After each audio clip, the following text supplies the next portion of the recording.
بەڵێ جەمال لەم کاتت باش سەرەڕای ئەم گرژی و ئاڵۆزیانی یاخود ئەم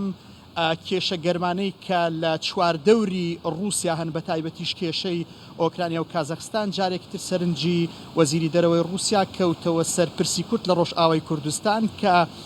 دروستتر باسی لە کۆی قەیرانەکە کرد و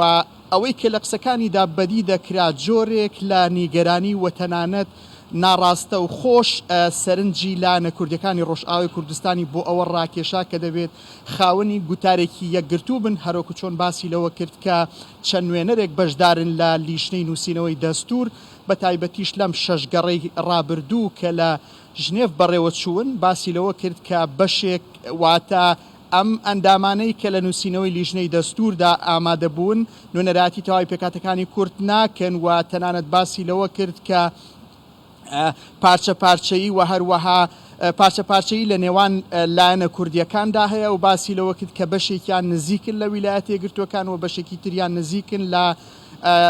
تورکیاوە مەبەستی لە لایەنەکانی ڕۆژئاوای کوردستان بوو و تەنانەت باسی لە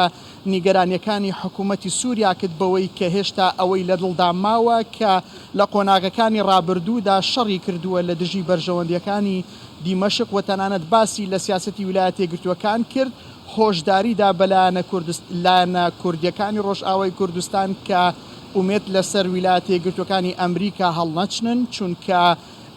چارەسەر یاخود ئایندەی سووریا لە دەستی ویلایەتە یەکگرتووەکانی ئەمریکادا نیە تەنانەت باسی لەوە کرد کە هەروەکو چۆن بەهۆی بڕیارێکی دۆناڵد ترامپەوە کە هێزە کوردیەکان بە تایبەتیش هەسەدا پەنایان بۆ مۆسکۆ هێنا بەوەی کە هاوکاریان بکەین بەوەی کە لێک تێگەیشتنێک لە نێوانی دیمەشق و لایەنە کوردیەکاندا دروست بکەین و باسی لەوە کرد کە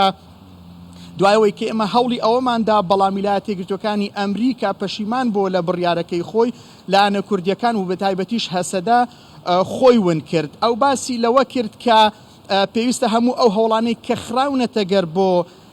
یەک گوتاری هێزە کوردیەکان لە ڕۆژئاوای کوردستان بۆی بتوانن کە لێک نزیک بوونەوەیەکی باشتر لەسەر بنەمای دیالۆگی نیشتیمانی لە سووریادا بێنەکایەوە باسی لە ئەزمموی باشووری کوردستان کرد ئەمە یەکەم جاری نییە بەڵکو